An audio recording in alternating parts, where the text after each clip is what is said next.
فلولا إذ جاءهم بأسنا تضرعوا ولكن قست قلوبهم وزين لهم الشيطان ما كانوا يعملون فلما نسوا ما ذكروا به فتحنا عليهم أبواب كل شيء حتى إذا فرحوا بما أوتوا أخذناهم بغتة فإذا هم مبلسون۔ تو کیوں ایسا نہ ہوا کہ جب ان پر ہمارا عذاب آیا تو گڑ گڑاتے، لیکن ان کے تو دل سخت ہو گئے تھے اور شیطان نے ان کے اعمال ان کے لیے آراستہ کر دیے تھے۔ پھر جب انہوں نے ان نصیحتوں کو بھلا دیا جو انہیں کی گئی تھی تو ہم نے ان پر ہر چیز کے دروازے کھول دیے، یہاں تک کہ جب وہ اس پر خوش ہو گئے جو انہیں دی گئی تو ہم نے اچانک انہیں پکڑ لیا، پس اب وہ مایوس ہیں۔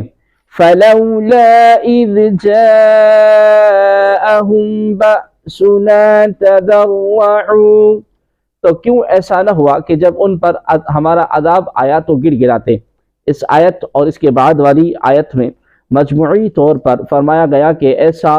کیوں نہ ہوا کہ جب ان پر عذاب آیا تو وہ گڑ گڑاتے تاکہ ہم انہیں توبہ کا موقع دیتے، لیکن ان کے تو دل سخت ہو گئے تھے اور شیطان نے ان کے اعمال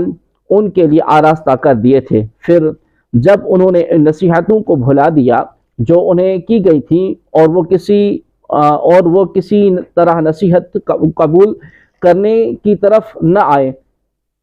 نہ تو پیش آنے والی مصیبتوں سے اور نہ انبیاء کرام علیہ السلام کی نصیحتوں سے،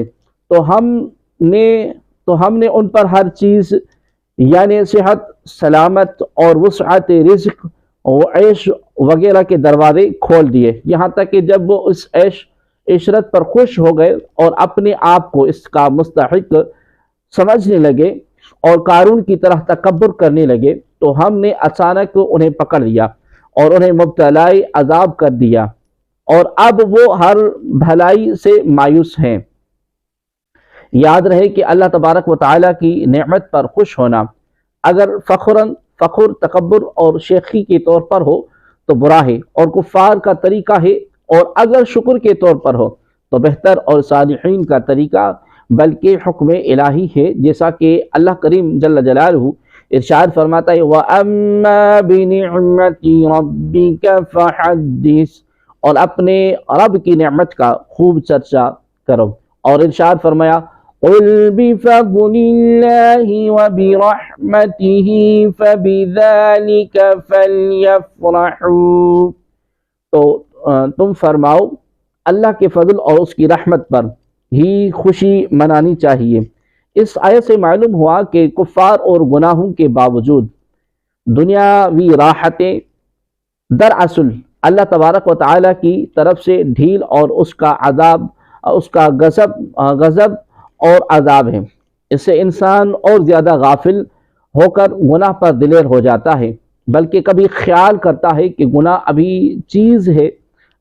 اچھی چیز ہے ورنہ مجھے یہ نعمت نہ ملتی، اور یہ کفر ہے۔ حضرت عقبہ بن عامر رضی اللہ تعالی عنہ سے روایت ہے کہ نبی اکرم صلی اللہ علیہ وآلہ وسلم نے ارشاد فرمایا جب تم یہ دیکھو کہ اللہ تبارک و تعالیٰ کے بندوں کو ان کے گناہوں کے باوجود ان کی پسند کے مطابق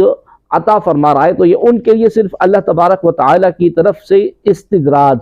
اور ڈھیل ہے۔ پھر نبی کریم صلی اللہ علیہ وسلم نے یہ آیت تلاوت فرمائی فَلَمَّا نَسُوا مَا ذُكِّرُوا بِهِ فَتَحْنَا عَلَيْهِمْ أَبْوَابَ كُلِّ شَيْءٍ حَتَّى إِذَا فَرِحُوا بِمَا أُوتُوا أَخَذْنَاهُمْ بَغْتَةً فَإِذَا هُمْ مُبْلِسُونَ۔ پھر جب انہوں نے ان نصیحتوں کو بھلا دیا جو انہیں کی گئی تھی تو ہم نے ان پر ہر چیز کے دروازے کھول دیے، یہاں تک کہ جب وہ اس چیز یہاں تک کہ جب اس پر خوش ہوئے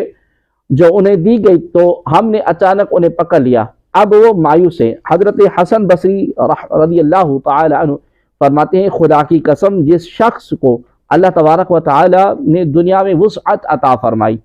اور اسے یہ خوف نہ ہو کہ کہیں اس میں اس کے لیے اللہ تبارک و تعالی کی کوئی خفیہ تدبیر نہ ہو، تو بے شک اس کا عمل ناقص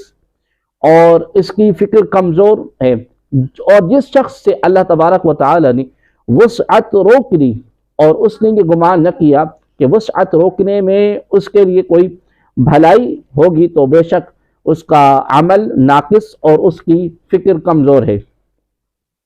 اسے ان نام نہاد دانشوروں کو بھی سبق حاصل کرنا چاہیے جو کافروں کی ترقی دیکھ کر